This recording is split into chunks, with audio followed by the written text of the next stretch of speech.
میں جو چیزیں بیان کی ہے کہ میرا حبیب جو ہے وہ ان کا ہر قول جو ہے وہ بات ہی نہیں کرتا جب تک وحی الہی ان کے اوپر نازل نہ ہو۔ تو بس رسول اللہ نے جس کے بارے میں خبر دی ہو،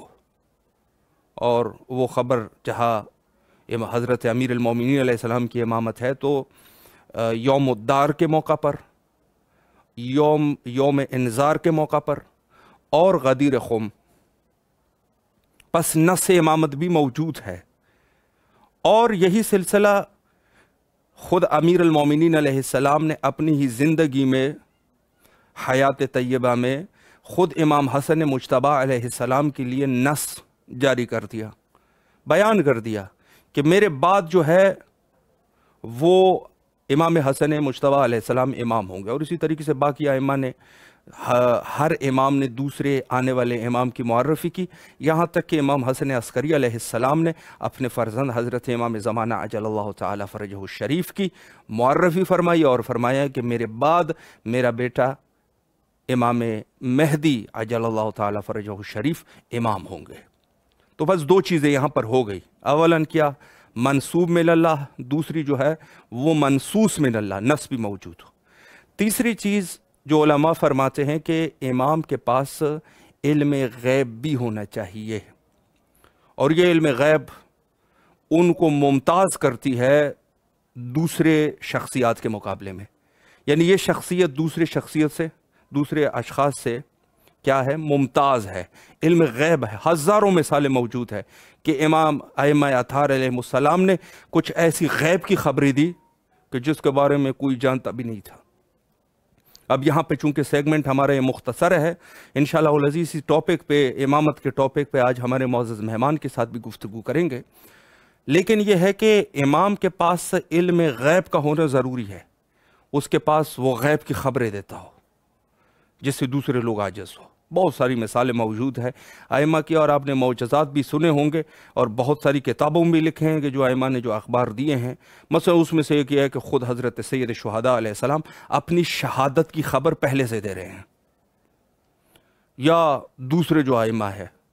بالکل اسی طریقے سے۔ اور آخری چیز جو کہ چوتھی صفت ہوگی، ہم نے یہاں تک 3 صفت بیان کیے، منسوب، منسوس، اور تیسری کیا چیز ہے؟ علم غیب، یعنی علم لدونی، علم غیب کا ہونا۔ اور آخری جو چیز ہے وہ ہے عصمت، معصوم ہونا۔ دیکھیں بات یہ ہوتی ہے کہ عقل والی بات بھی ہوتی ہے کہ اگر پیغمبر ہے، اس کا جانشین ہے، تو جو خوبیاں پیغمبر میں ہونی چاہیے وہ اس کے جانشین میں بھی ہونی چاہیے۔ ایسا نہ ہو خدا نخواستہ کہ پیغمبر جو ہے وہ معصوم ہے، وہ خطا سے پاک ہے، اور ان کے جو جانشین ہے، جو مسند پہ بیٹھا ہوا ہے، وہ خطاؤں پہ خطائیں کرتا پھر رہا ہو۔ تو ایسا نہیں ہونا چاہیے، بلکہ صفت یہ ہونی چاہیے کہ جو امام ہوتا ہے اس کو معصوم ہونا ضروری ہے کہ وہ ہر خطا سے پاک ہو۔ انشاءاللہ العزیز آج امامت کے ٹاپک پہ گفتگو کریں گے، اور یہاں پر جو ہے وہ ایک چھوٹا سا بریک لیتے ہیں اور دعائے حضرت امام زمانہ عجل اللہ تعالی فرجہ الشریف کو سماعت کرتے ہیں۔ إلهي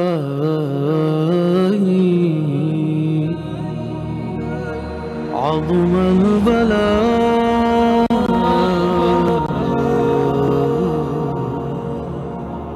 وبرح الخفاء وانكشف الغطاء وانقطع الرجاء وضاقت الأرض ومنعت السماء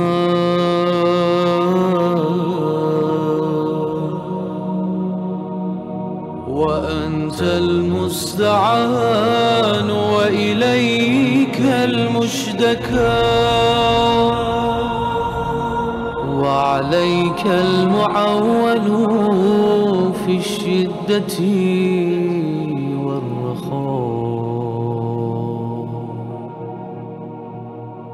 اللهم صل على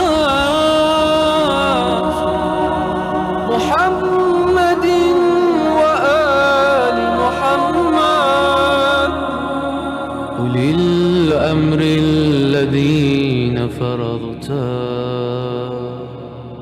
علينا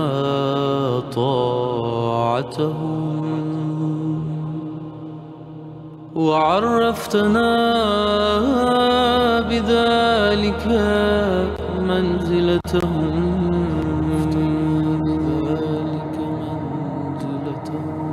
ففرج عنا بحقهم فرجا عاجلا غريبا، كلمح البصر أو هو أقرب، كلمح البصر أو هو أقرب.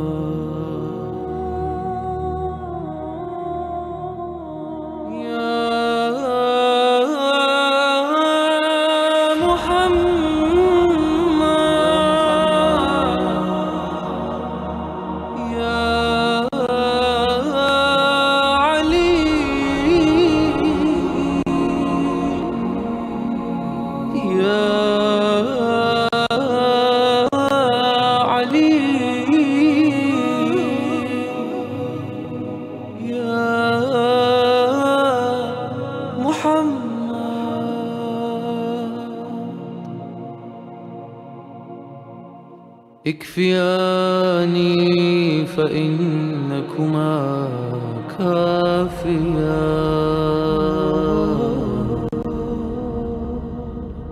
وانصراني فإنكما ناصران، يا مولانا يا صاحب الزمان، يا صاحب الزمان،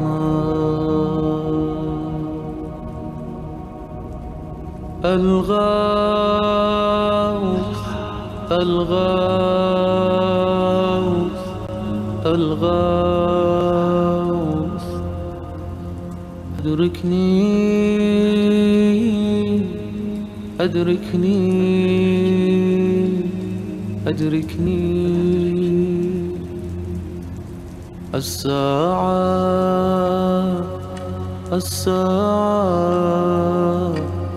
الساعة، العجل العجل العجل، يا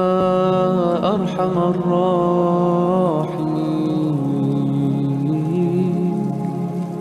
بحق محمد وآله الطاهرين. دوبارہ آپ کی خدمت میں حاضر ہے، اور اس وقت آپ دعائے حضرت امام زمانہ اجل اللہ تعالیٰ فرجہ الشریف کے دعا کے خوبصورت کلمات ملاحظہ فرما رہے تھے۔ پروگرام کے اس سیگمنٹ میں آج کے ہمارے معزز مہمان حجت الاسلام المسلمین عالی جناب مولانا شبر رضا صاحب قبلہ ہمارے ساتھ موجود ہے۔ انشاءاللہ العزیز امامت کے عنوان سے ان سے گفتگو کریں گے اور انشاءاللہ استفادہ کریں گے۔ السلام علیکم ورحمۃ اللہ وبرکاتہ۔ علیکم السلام ورحمۃ اللہ وبرکاتہ۔ قبلہ خیریت سے ہے انشاءاللہ؟ طبیعت مزاج بخیر ہے؟ الحمدللہ، شکر اللہ، آپ بزرگواروں کی دعا ہے۔ اور آپ لوگ کیسے ہیں؟ سب خیریت سے ہیں؟ الحمدللہ قبلہ آپ کی دعائیں ہیں۔ سب سے پہلے تو امام حسین علیہ السلام ٹی وی کے تمام اراکین کی طرف سے آپ کے نہایت ہی ممنون اور مشکور ہے کہ آپ مصروفیات کے باوجود تشریف لائے اور ہمیں خدمت کا موقع فراہم فرمایا۔ بہت شکریہ آپ، جزاکم اللہ خیر الجزا۔ سلامت رہے قبلہ۔ میں وقت کو ضائع کیے بغیر سوالات کا سلسلہ آپ کی خدمت عالیہ میں شروع کرنا چاہوں گا، اور ظاہر ہے پروگرام کے پہلے سیگمنٹ میں ہماری گفتگو جو ہے وہ امامت پہ تھی، تو اسی عنوان سے میں آپ کی خدمت میں پہلا سوال بھی کرنا چاہوں گا کہ کیا امامت کا انتخاب عوام الناس کر سکتی ہے، یا یہ ایک امر الہی ہے؟ اور جب امر الہی ہے تو ظاہر ہے اللہ ہی ان کو منتخب کرے گا۔ اس پر اگر ایک وضاحت ہو جائے۔ اعوذ باللہ من الشیطان الرجیم، بسم اللہ الرحمن الرحیم۔ نحمده ونستعينه نستغفره ونشكره نتوسل إليه ونتوكل عليه نصلي ونسلم على سيد الأنبياء والمرسلين حبيب إله العالمين محب الفقراء والمساكين الملقب بطه وياسين والمخاطب برحمة للعالمين مولانا أبي القاسم محمد اللهم صل على محمد وآل محمد وعجل فرجهم وعلى أهل بيته الطيبين الطاهرين المعصومين الهداة المهديين لا سيما ابن عمه ووصيه ووزيره وباب مدينة علمه وكتاب صحيفة فهمه والكاشف عن كربه وبأسه والنائم في بيته ولباسه وفراشه زينة المسجد والمحراب والمنبر ساقي سلسبيل والتسليم والكوثر فاتح بدر وحنين وخيبر قاتل مرحب وعمر وعنتر سبحان إمام المشرقين بائع البيعتين ساجد القبلتين والد الحسنين الذي لم يعبد صنما طرفة عين صاحب المفاخر والمناقب إمام المشارق والمغارب أسد الله الغالب غالب على كل غالب ومطلوب كل طالب نقطة دائرة المطالب الذي حبه فرض على الحاضر والغائب مولانا ومولى الكونين أبي الحسن والحسين أمير المؤمنين علي بن أبي طالب اللهم صل على محمد وآل محمد واللعنة الداعمة على أعدائهم أجمعين من الآن إلى قيام يوم الدين أما بعد فقد قال رسول الله صلى الله عليه وآله وسلم من مات ولم يعرف إمام زمانه فقد مات ميتة جاهلية السلام عليك يا أبا عبد الله السلام عليك يا ابن رسول الله السلام عليك يا ابن أمير المؤمنين السلام عليك يا ابن فاطمة الزهراء سيدة نساء العالمين السلام عليك يا أبا الفضل العباس يا ابن أمير المؤمنين السلام عليك أيها العبد الصالح المطيع لله ولرسوله السلام علیکم جمیعا شہداء کربلا ورحمۃ اللہ وبرکاتہ۔ سب سے پہلے میں آپ تمام حضرات جو اس پروگرام کو سرزمین مقدس کربلا بین الحرمین سے براہ راست نشر کرتے ہیں اور صبح و شام ہر روز اس مصروفیات میں رہتے ہیں، ان کو میں اپنی طرف سے اپنے شہر حیدرآباد کے تمام مومنین کی طرف سے خاص کر جناب آغائے محسن منصوری جنہوں نے اس پروگرام کو معین اور کرنے میں بڑا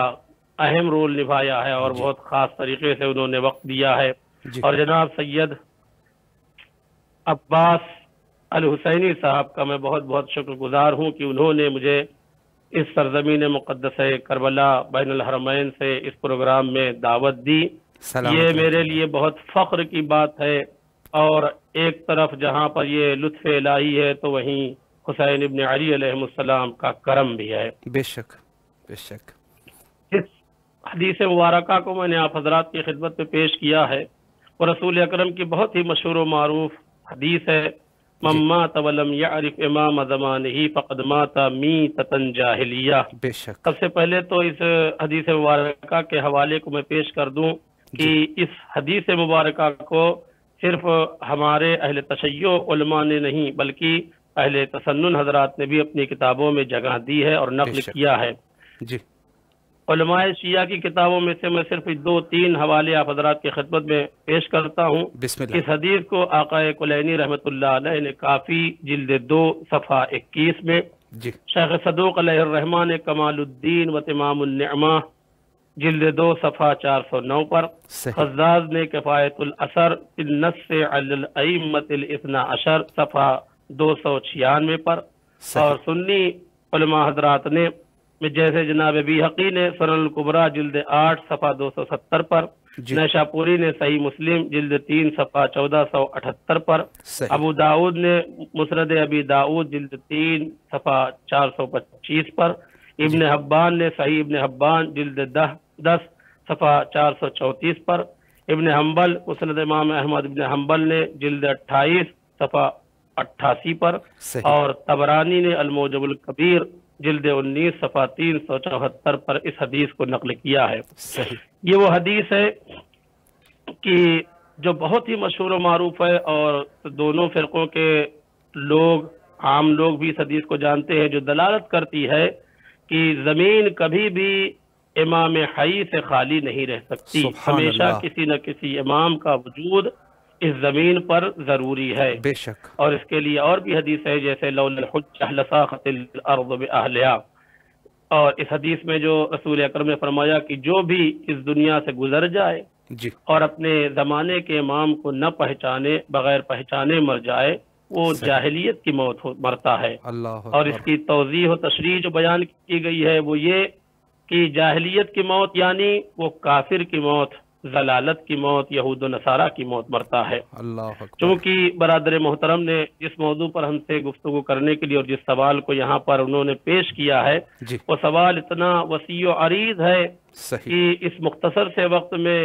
یقیناً گنجائش نہیں کہ تمام چیزوں کو پیش کیا جائے۔ بالکل، البتہ جو مختصر سے وقت میں ہو سکے گا انشاءاللہ آپ کی خدمت میں حاضر ہوں، جی، بسم چونکہ تذکرہ اس ذات والا صفات اور اس ذات گرامی کا ہے کہ جس کے لیے خود رسول اکرم نے فرمایا لو ان الغیاض اقلام والبحر اللہ اکبر، مداد والجن قصاب والانس کتاب سبحان ما اللہ، احصوا فضائل امیر المؤمنین علی بن ابی طالب۔ اللہ اگر اکبر، ساری دنیا کے لوگ مل کر کے بھی جی، مولا متقیان غالب کل غالب امیر المؤمنین علی بن ابی طالب علیہ الصلوۃ والسلام کے فضائل کو جمع کرنا چاہیں، جی، اکٹھا کرنا چاہیں، اس کا احصاء کرنا چاہیں تو احصاء نہیں کر سکتے، بے سب شک، عاجز ہے اور اس بات پر قدرت نہیں رکھتے کہ فضائل علی کو جمع کیا جائے۔ جی،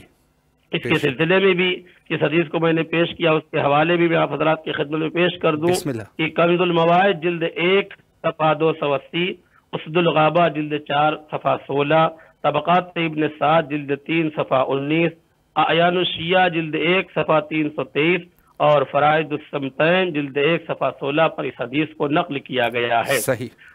اس حدیث میں جو لفظ استعمال کیا گیا ہے غیاض، لو ان الغیاض اقلام، اگر اس کی شرح اور توضیح دیکھا جائے لغت میں جو معنی ملتے ہیں یہ غیظۃ سے بنا ہے، جس کے معنی ہوتے ہیں ایسی جگہ، ایسا باغ جس میں بہت زیادہ درخت ہوں، اللہ بہت اکبر، زیادہ درخت لگائے گئے ہوں۔ صحیح، فرماتے ہیں کہ اگر پورے درخت جتنے دنیا میں پائے جاتے ہیں وہ قلم بن جائیں، اللہ سمندر اکبر، سیاہی بن جائیں، جنوں ان سے مل کر لکھنے بیٹھ جائے فضائل علی کو تو بھی نہیں لکھ سکتے۔ تو سبحان پھر اس اللہ، مختصر سے وقت میں امامت کے اوپر اور امام علیہ الصلوۃ والسلام کے اوپر بولنا بہت مشکل کام ہے کہ بے شک، تھوڑے سے وقت میں بولا جائے، چونکہ اتنا موضوع وسیع اور اتنا عریض موضوع ہے، اتنا گستردہ موضوع ہے کہ اس پر کافی وقت درکار ہے۔ لیکن مختصر سے وقت میں سب سے پہلے میں آپ حضرات کی خدمت میں عرض کروں کہ خداوند عالم نے جب انسانوں کو خلق کیا تو انسانوں کو خلق کرنے کے بعد اس کی ذمہ داری یہ ہے کہ لوگوں کو ہدایت دے۔ صحیح، خود خداوند عالم نے قرآن میں اس لیے ارشاد فرمایا کہ انا علینا للہدا، ہم نے جب انسانوں کو خلق کیا ہے تو اس کی ہدایت کی ذمہ داری بھی ہمارے ہی اوپر ہے۔ بے شک، اور اس کے علاوہ قرآن مجید میں پروردگار عالم نے ارشاد فرمایا قد جاءکم من اللہ نور و کتاب مبین، اللہ اللہ کی طرف سے تمہاری ہدایت کے لیے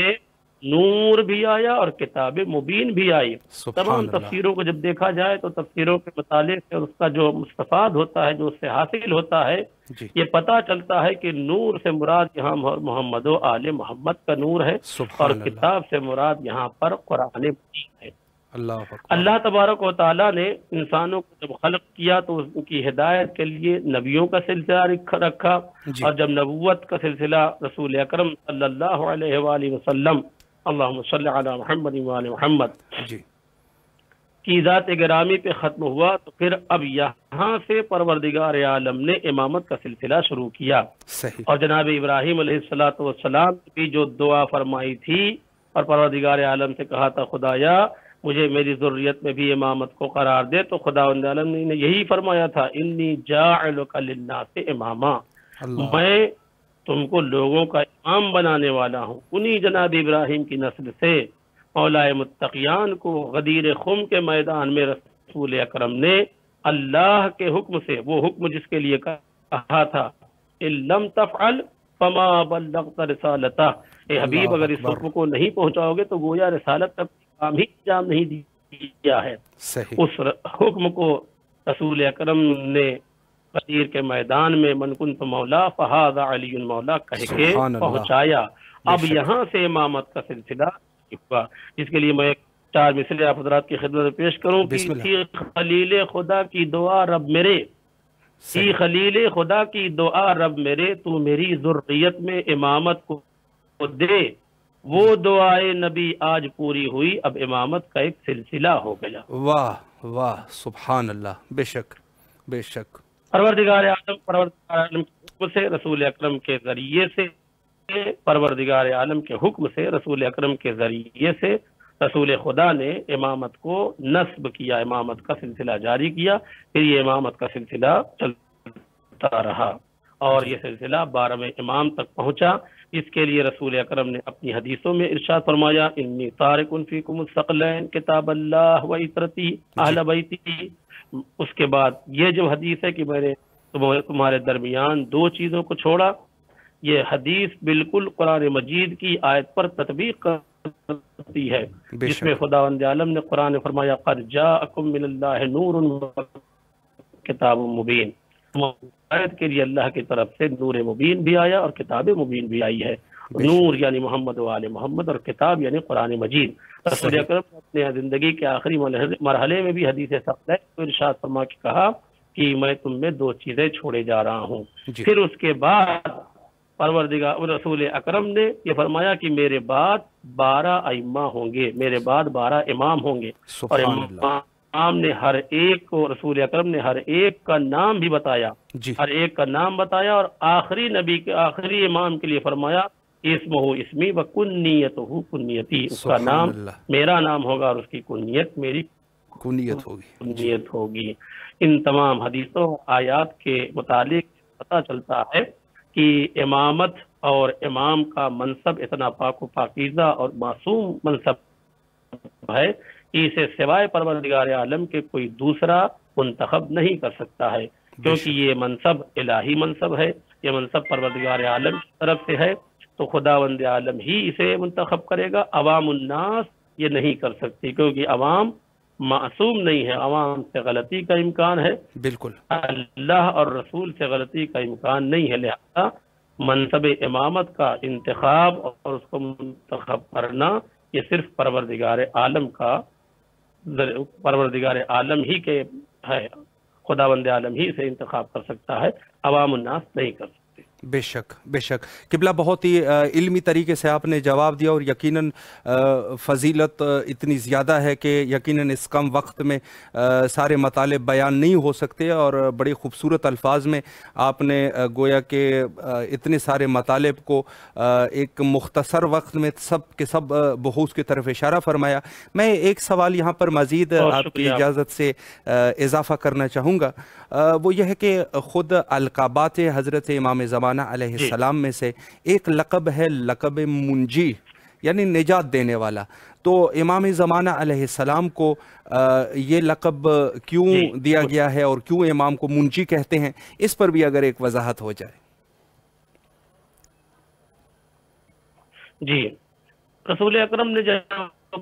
اپنے زندگی میں تمام ائمہ کے نام کو بتلا دیا کہ میرے بعد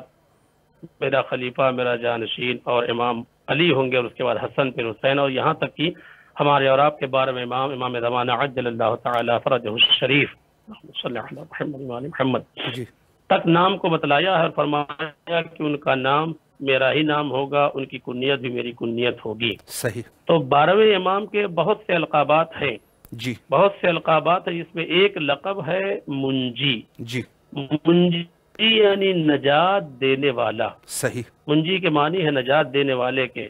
اور یہ وہ لقب ہے کہ جسے صرف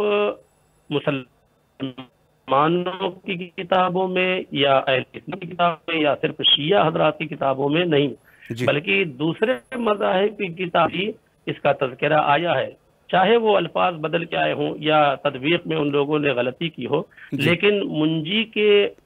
معانی کے اعتبار سے اور منجی ہی کے معنی میں دوسرے مذاہب کی کتابوں میں بھی آیا، ہمارے مذہب کی کتابوں میں، ہماری کتابوں میں تو ہے ہی، قرآن مجید میں بھی ہے، لیکن دوسری کتابوں میں بھی منجی یعنی نجات دینے والا امام زمانہ کو کہا گیا ہے۔ میں شاہد کے طور پر 2-3 کتابوں کا نام آپ حضرات کی خدمت میں پیش کر دوں بسم اللہ۔ کہ رسول اکرم نے جب یہ فرمایا کہ میرے بعد 12 ائمہ ہوں گے، تو اس میں جو منجی کا خطاب دیا گیا ہے ہمارے اور آپ کے بارے امام کو، جی اس میں یہودیوں کی کتاب میں ذکر ہے کہ جس کا تذکرہ خود قرآن مجید میں ملتا ہے، وَلَقَدْ كَتَبْنَا فِي الزَّبُورِ أَنَّ الْأَرْضَ يَرِثُهَا عِبَادِيَ الصَّالِحُونَ۔ یہ کتاب یہودیوں کی کتاب میں ملتا ہے کہ ہماری زمین کے وارث ہمارے نیک بندے ہوں گے۔ جی مسیحیوں کی کتاب میں ملتا ہے انجیل میں کہ حضرت عیسیٰ علیہ السلام جب اپنے سفر پہ جایا کرتے تھے اور لوگوں کو اپنے سفر کے درمیان لوگوں کو منجی عالم بشریت کے بارے میں خبر دیا کرتے تھے۔ صحیح۔ اسی طریقے سے زردشتیوں کی کتاب زند میں ازدان یا اہرمان کا بھی تذکرہ ہے کہ دونوں کے درمیان جو جنگ ہوگی، پھر جنگ میں جو جیتے گا ایک بہرامی نام شخص کا ہوگا جو اس بربریت کو ختم کر دے گا۔ صحیح۔ ہندوؤں کی کتاب میں بھی آیا ہے کہ ایک شخص سفید گھوڑے پر تلوار لیے ہوئے آئے گا اور وہ گنہگاروں کو، ان کے بربریت کو اور ان کے گنہگاروں کے بدبختوں کو نجات دلائے گا۔ صحیح۔ اسی طریقے سے مجوسیوں کا بھی عقیدہ ہے کہ آخری زمانے میں ایک مصلح آئے گا اور وہ منجی ہوگا اور اس دنیا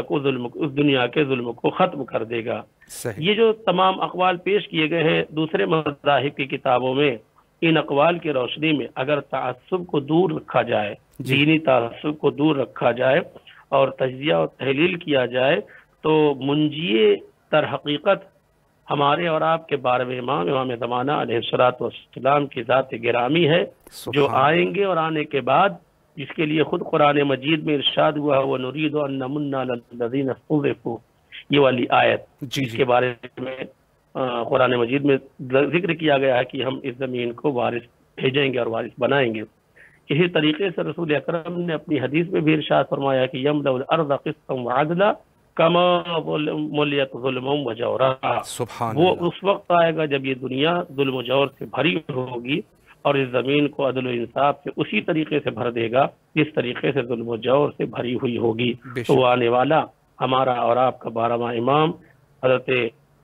امام زمانہ علیہ السلام عجل اللہ تعالی فرجہ الشریف ہیں، جو آئیں گے اور جن کو منجی کہا گیا ہے، اور ان کے علاوہ کوئی اور ایسی ذات نہیں ہے کہ جسے منجی کہا جائے۔ تمام اقوال اور حدیثوں اور آیات کے ذیل میں اگر دیکھا جائے تو منجی یعنی امام زمانہ عجل اللہ تعالی فرجہ الشریف کی ذات گرامی ہے۔ بے شک۔ جس کے لیے میں جناب ڈاکٹر پیام آزمی صاحب کے 2 بند آپ حضرات کی خدمت پیش کر دوں کہ انہوں نے کہا مانا کی ابھی ہے تشنہ دہن صحرا صحرا گلشن گلشن، مانا کی ابھی ہے تشنہ دہن صحرا صحرا گلشن گلشن، مانا کی ہے صدیوں کے پیاسے یہ لالو گل یہ سرو سمن، پتی پتی ہے خشک زباں ڈالی ڈالی ہے تشنہ دہن، اللہ کے رحمت سے لیکن مایوس نہ ہو ارباب چمن، وہ بادل اٹھنے والا ہے جو سب کی پیاس بجھائے گا، سب ٹھاٹ پڑا رہ جائے گا جب آنے والا آئے گا۔ ایک روز یہ تم سے پوچھیں گے بیدار مقدر کس کا ہے،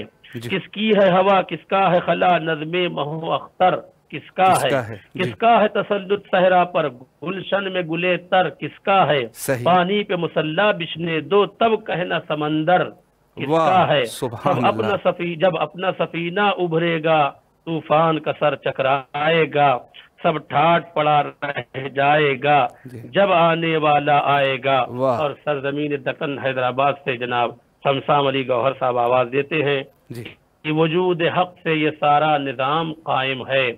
وجود حق سے یہ سارا نظام قائم ہے، کسی کے فیض سے یہ انتظام قائم ہے، وہ اور ہوں گے یتیمان مذہب و ملت، ہمارے سر پہ ہمارا امام قائم ہے۔ السلام علیکم ورحمۃ اللہ وبرکاتہ۔ بہت ہی خوبصورت شعر، اگر زحمت نہیں ہے تو یہ آخری شعر کو ایک دفعہ پھر بھی اگر دہرا دے تو کافی پرمانہ شعر ہے،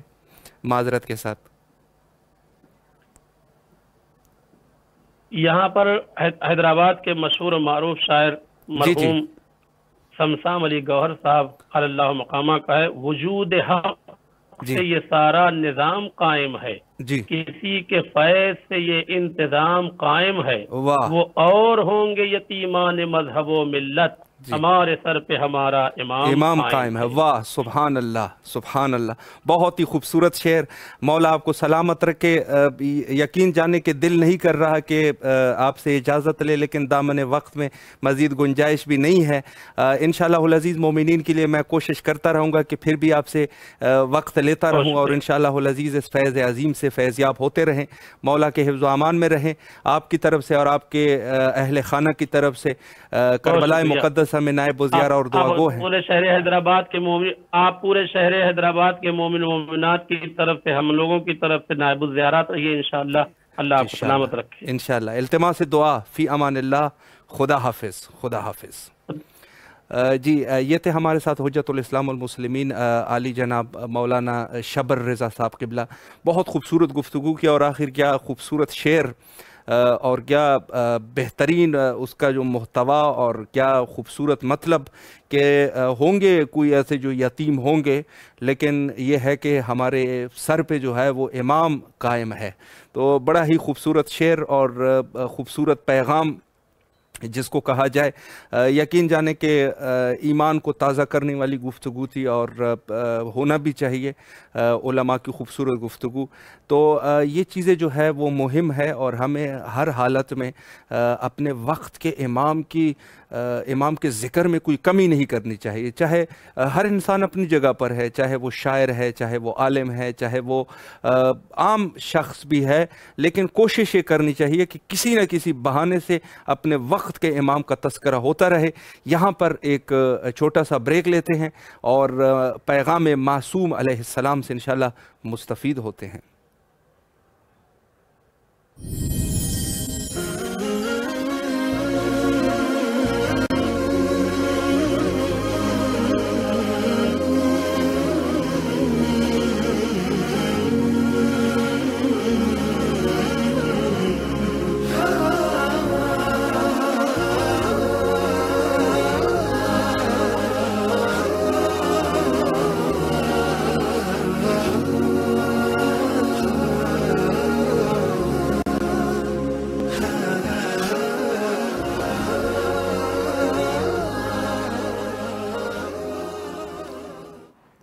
دوبارہ آپ کی خدمت میں حاضر ہے، اور پروگرام کے آخری سیگمنٹ میں جو آپ ابھی پیغام معصوم علیہ السلام بھی ملاحظہ فرما رہے تھے۔ دیکھیں بات یہ ہوتی ہے کہ ہم لوگ جو یہاں پر ہے کربلا مقدسہ میں، یا آپ جس ایریا میں بھی ہے، جس ملک میں بھی ہے، اور جس شہر میں بھی ہے، یقین جانیں دیکھیں بات یہ ہوتی ہے کہ ہمیں خود اپنے وقت کے امام کا تذکرہ کرنا ہے، بس تذکرہ کرنا ہے۔ باقی ہم لوگوں کو کوئی دلیل کی ضرورت ہی نہیں ہے کہ ہم جا کے آپ کے لیے دلیلیں لے کے آئیں کہ یہ امام ہے۔ صرف اپنے وہی رسول اللہ کے قول پر عمل کر رہے ہیں کہ ذکر اہل بیت کر رہے ہیں، وگرنہ ہمارے قوم کے بچے کے لیے بھی دلیل کی کوئی ضرورت نہیں۔ دلیل کی ضرورت ان کو ہوتی ہے جو شکی ہوتے ہیں۔ ہم یہاں پہ مومنین جو ہے وہ الحمدللہ ان کے لیے 100% یہ مسائل جو ہے وہ حل ہے، بلکہ حل کیا کہوں، کوئی انہوں نے خود حل کیے ہیں۔ یہ تو ماؤں کے دودھ سے جو ہے یہ چیز ہمیں ملی ہے کہ ہم اہل بیت کے پکے مرید ہیں، اور اہل بیت کے مقابلے میں بعض لوگ کوشش کرتے ہیں کہ ہمارے مومنین کے عقائد پر حملہ کر دیں۔ کوئی نہ کوئی لوگ جو ہے اس میں کوشش کرتے ہیں کہ اہل بیت کے ساتھ ان کو بھی اس صف میں جو ہے لے آئیں، تو یہ چیز ناممکن ہے۔ اس کی وجہ کیا ہے؟ اس کی وجہ یہ ہے کہ جیسے میں عرض کر چکا ہوں کہ ہمارے قوم کے بچے کو بھی اس چیز کا جو ہے وہ شعور ہے کہ اہل بیت کے مقابلے میں جو شخص بھی لایا جائے وہ کچھ بھی نہیں ہے، کچھ بھی نہیں۔ اعتراض یہی ہوتا ہے ہمارے قوم پہ اور ہمارے مذہب پہ، اعتراض یہی ہے کہ ہم لوگ جو ہے وہ اہل بیت کے صرف اہل بیت کو ہی مانتے ہیں، باقی لوگوں کو توجہ نہیں دیتے۔ تو اولاً تو یہ اشکال غلط ہے، توجہ کیوں نہیں دیتے؟ اگر واقعاً رسول اللہ کے سچے صحابی ہیں جنہوں نے قربانیاں دی ہیں، جو شہید ہوئے ہیں، جنہوں نے غزوات میں شرکت کی ہے، جنہوں نے زحمتیں اٹھائی ہے، تو ہم لوگ جو اہل بیت، لیکن وہ بھی ان کو بھی اگر ہم قبول کرتے ہیں تو وہ بھی اہل بیت کی وجہ سے قبول کرتے ہیں، چونکہ وہ بھی اہل بیت کے مرید تھے۔ تو اس میں بھی شرط جو ہے پھر بھی وہی اہل بیت کی جو شرط ہے وہ اپنی جگہ پر قائم ہے کہ ہم اگر ان صحابیوں کو تصدیق کرتے ہیں تو وہ بھی اہل بیت والے تھے، تو تب ہم جا کے ان کو معتبر سمجھتے ہیں، اور ان کی قدموں کی مٹی جو ہے وہ ہماری سر آنکھوں پہ، تو ایسی کوئی بات نہیں ہے۔ لیکن یہ ہے کہ اگر اہل بیت کا مرید نہیں ہے ایک شخص، وہ کسی اور طریقہ کا ہے، تو وہ ہمارے ہاں معتبر نہیں ہوگا۔ البتہ یہ ہے کہ محفل اور انسانیت کے تقاضے یہی ہوتے ہیں کہ کسی کے مقدسات پہ خواہ حملہ نہیں کرنا چاہیے۔ ہاں، جو حقائق ہے وہ بیان ہوتے ہیں، تو حقائق تو بیان ہونے چاہیے، لیکن یہ ہے کہ ہم جو ہے وہ کسی کے مذہب کی اہانت نہیں کرتے، حقائق کو بیان کرتے ہیں۔ جو تاریخی حقائق ہوں گے، جو حدیثی حقائق ہوں گے، جو قرآنی حقائق ہوں گے، وہ ہم بیان کریں گے۔ لیکن یہ ہے کہ ہاں، کسی کے مذہب کے اوپر ہم اٹیک نہیں کرتے، اور ضرورت بھی نہیں ہے۔ جو چیزیں ہم سے مربوط نہیں ہیں ان سے کیا ہمارا تعلق واسطہ ہے؟ آپ خود دیکھیں، مذہب شیعہ کسی کو کوئی لان تان کرنے والا مذہب اس عنوان سے نہیں ہے، لیکن یہاں پر جو تولا اور تبرہ کی بات ہوتی ہے، تو تولا اور تبرہ وہیں پہ ہے کہ جہاں خدا اور اہل بیت کے لیے ہم تولا تبرہ کریں، وہ تو ہے۔ لیکن اگر دوسرے اس پہ ہے تو ہم دیکھیں، دین مسیح ہے، بہت سارے اور ادیان ہیں، ہندوازم ہے، بہت ساری چیزوں کو وہ مانتے ہیں جن کو جو ہمارے خود کے دین میں وہ چیز جو ہے وہ کفر ہے، یعنی ہم ان کے اوپر جسارت نہیں ہے، ہمارے لیے کفر ہے، ہم وہ چیزیں قبول نہیں کر سکتے، تو باقی جو ہے توہین نہیں کرتے۔ لیکن یہ ہے کہ جو تاریخی حقائق ہے ان کو بیان کرنا چاہیے، اور اپنے بچوں تک بھی، اور اپنے جو نیو جنریشن ہے، ہماری نئی نسل ہے، ان تک بھی یہ پیغام ضرور جانا چاہیے کہ مذہب شیعہ کے کیا اساسی عقائد ہے، اور انہی میں سے ایک عقیدہ جو ہے وہ عقیدہ امامت ہے، جو آج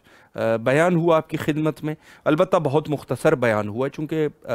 ظاہر ہے کہ امامت جو ہے وہ ایک ایسا وسیع مضمون ہے کہ اس کے اوپر علماء نے جا کے کتابیں لکھ دی، تو وہ یقیناً اس تھوڑے سے وقت میں 40 منٹ میں 45 منٹ میں یقیناً بیان نہیں ہو سکتا۔ لیکن یہ ہے کہ کم از کم ان چیزوں میں سے جو اساسی چیزیں ہیں امامت کی، وہ ہمارے ذہن میں ہونی چاہیے، ہمیشہ ہونی چاہیے۔ اور امامت جو ہے وہ اس پر اعتقاد رکھنا شیعہ عقیدے کا اساس ہے، یعنی اگر امامت نہیں ہے اس میں، تو وہ جو ہے اس کو ہم پھر دین نہیں سمجھتے۔ تو بات یہ ہے کہ بعض لوگوں بڑا افسوس سے یہ کہنا پڑتا ہے کہ کچھ ایسے لوگ ہیں کہ جو ولایت امیر المومنین علیہ السلام کو بسا اوقات، یا امامت کو، یا ان چیزوں کو کہتے ہیں کہ یہ ہمارے دین کا حصہ نہیں ہے، ایمان کا حصہ ہے۔ ایمان کہاں؟ جو ایمان ہی نہ رہے تو دین کہاں رہے گا؟ دین تو جو ٹچ ہے اس کا اساس ہی ایمان ہے، ایمان نہیں رہا تو دین آپ کا کہاں رہے گا؟ یہ چیزیں غلط ہوتی ہیں، ان چیزوں پر ہمیں توجہ نہیں کرنی چاہیے۔ ایمان دین ایک ہے، اور ہمارے دین کا اساس جو ہے وہ امامت ہے۔ امامت ہی وہ چیز ہے کہ جہاں پر اختلاف ہے،